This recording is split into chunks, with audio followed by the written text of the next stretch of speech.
দেখো 10 মিনিটে 10 থেকে খুব জোর 15 মিনিট এই চিকেনটা করতে লাগে, কারণ একটু ম্যারিনেট করে রেখে দিলেই, দেখো ম্যারিনেট করে রেখে দিয়েছি। আর আমি আজকের দুপুরের লাঞ্চে করেছিলাম উচ্ছে কুমড়ো ভাজা আর চিকেন, যেটা হচ্ছে বৃষ্টি ভরা খুব সুন্দর একটা ওয়েদার ছিল আজকে, পুরো বৃষ্টি হচ্ছে, খুব ঠান্ডা ঠান্ডা ওয়েদার, তার জন্য আমি বানিয়েছিলাম আগে চিকেন আর উচ্ছে কুমড়ো ভাজা। যেটা হচ্ছে তোমাদের দেখতে পাচ্ছ পুরো 10 থেকে 15 মিনিটে চিকেনটা হয়ে যায়। আমার একটু হচ্ছে তাড়া ছিল, তার জন্য আমি এটা বানিয়ে ফেললাম। আর হচ্ছে যে তার মধ্যে হচ্ছে দেখো ম্যারিনেট করে রেখেছিলাম, আমি দেখালাম প্রথমেই তোমাদেরকে চিকেনটা, ক্যাপসিকাম, টমেটো, তারপরে নুন, হলুদ, লঙ্কা, মোটামুটি সব কিছু দিয়ে একটু ম্যারিনেট করে রেখেছিলাম।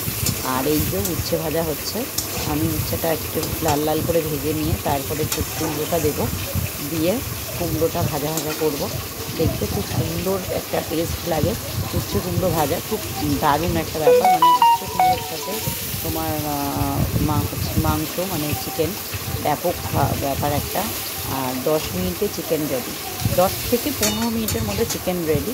তো একটু ম্যারিনেট করে রাখবে। আর কীভাবে আমি করছি তোমরা একটু দেখে নাও, খুব সুন্দরভাবে মানে হয়েও যায় খুব তাড়াতাড়ি, আর খেতে খুব জাস্ট ফাটাফাটি হয়, খুব টেস্টি হয়। এখন আমি এই কী বলে উচ্ছে কুমড়োটা ভেজে নিচ্ছি ভালো করে লাল লাল করে। আর এই দেখো আলুও আমার ভাজা প্রায় রেডি, লাল লাল করে আলুগুলো ভেজে নিয়ে তুলে নিচ্ছি।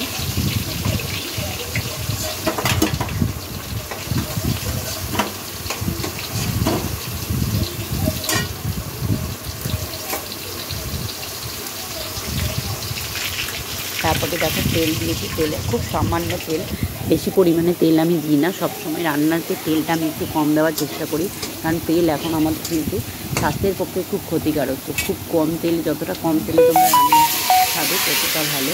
তো তাই জন্য আমি খুব কম তেলের মধ্যে একটু লঙ্কা, জিরে, শুকনো লঙ্কা, তেজপাতা, জিরে আর একটু মানে গরম মশলা ফোড়ন দিয়ে দিলাম। আর এই দেখো ম্যারিনেট করে রেখেছি পেঁয়াজ, টমেটো, ক্যাপসিকাম, হলুদ, লঙ্কা সব কিছু দিয়ে বেশ সুন্দরভাবে ম্যারিনেট করা ছিল। এবার এটা জাস্ট একটু নেড়ে ছেড়ে আমি এর মধ্যে মশলা দিয়ে দেবো। দেখো হালকা করে একটু নেড়ে ছেড়ে নিচ্ছি যাতে ইয়ে হয়ে যায়। তারপরেই দেখো মশলাটা দিয়ে দিচ্ছি, এই মশলাটা দিয়ে দিলাম। দেওয়ার পরেই মানে কতটা কম তেলে রান্না করব তোমরা তারপরে জাস্ট দেখবে কত সুন্দরভাবে এতে তেল বেরাচ্ছে, আর খুব মানে খুব সুন্দর একটা টেস্ট হবে, খুব ভালো একটা ফ্লেভারও আসে। দেখো আমি কত কম মশলার মধ্যে, খুব কম মশলা, যেটা হচ্ছে আদা রসুন পেঁয়াজের পেস্ট, দেখে নাও মশলাটাও খুব কম দেবো। আর আমার এখানে চিকেনটা ছিল পুরো 1 কেজি চিকেন। সেই চিকেনের মধ্যে আমি পুরো এটা করছি, যে দেখো ব্যাপক টেস্ট হয়েছিল আজকে, মানে লাঞ্চটা সত্যি আজকে ব্যাপক ছিল। চিকেন তো সবসময় আমাদের খুব ভালো লাগে। যে দেখো কতটা সুন্দর একটা কালার এসছে। আর এই আলু দিয়ে দিলাম, আলুটা যাতে ওর সাথেই ভালো সুন্দর করে কষা হয় আর সুন্দরভাবে সিদ্ধ হয়ে যায়, তার জন্য আমি দিয়ে দিলাম। এবার একটু নেড়ে চেড়ে আমি এটাকে ঢাকা দিয়ে দেবো। দেখো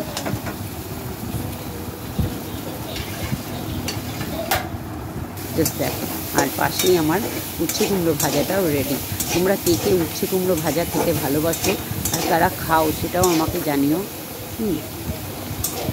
কমেন্টে অবশ্যই জানিও, ঠিক আছে? দেখো কত সুন্দর তেল বেরাচ্ছে, আস্তে আস্তে তেল বেরাচ্ছে। আর এই যে ঢাকা দিয়ে দিলাম, এরপরে যখন খুলবো কত সুন্দর তেল বেরাবে তোমরা জাস্ট দেখবে, জাস্ট দেখে নাও। আবার খুলে দেখছিলাম, তারপর আবার ঢাকাটা দিয়ে দিলাম। এই দেখো কত সুন্দর,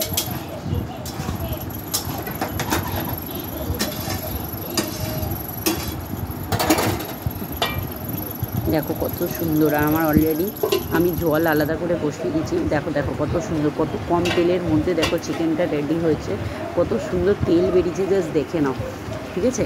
কত সুন্দর তেল বেরিয়েছে, একদম লাল লাল কালারটা এসছে, কালারটাও কিন্তু খুব সুন্দর এসছে। আর এই দেখো আমি জল গরম করে নিয়েছি, এবার জলটা দিয়ে দিলাম, এই দিয়ে দিলাম। এবার জাস্ট এটাকে একটু ফুটিয়ে নেবো। বুঝতেই পারছো গরম জল সবসময় তরকারি যখনই তোমরা যে কোনো রান্না করবে তাতে কিন্তু গরম জলটা দেওয়ার চেষ্টা করবে, কারণ গরম জলটাতে কিন্তু খাবারের টেস্টটা খুব ভালো থাকে, খুব ভালো একটা মানে খুব তাড়াতাড়ি জিনিসটা হয়েও যায়। মানে আমি বললাম না 10 থেকে 15 মিনিটে চিকেন রেডি। দেখো কত সুন্দর, কম সময়তে আর ফাটাফাটি খেতে হবে।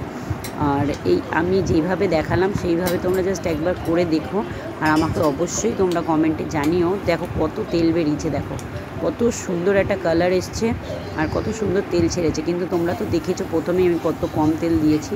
আর এই দেখে নাও কালারটা দেখো, জাস্ট খেতে ব্যাপক হয়েছিল। জাস্ট দেখো কত সুন্দর দেখতে লাগছে। আমি এটার মধ্যে একটু গরম মশলা গুঁড়ো দিয়ে দেবো, ব্যাস ফাটাফাটি একটা ব্যাপার। ব্যাপক হয়েছিল তরকারি চিকেনটা। তোমাদের যদি মনে হয় তোমরা একবার ট্রাই করে দেখো আর জানিও যে মানে আমার এই পদ্ধতিতে তোমাদের কেমন লাগলো আর কতটা সময় লেগেছে তোমাদের এই চিকেনটা হতে।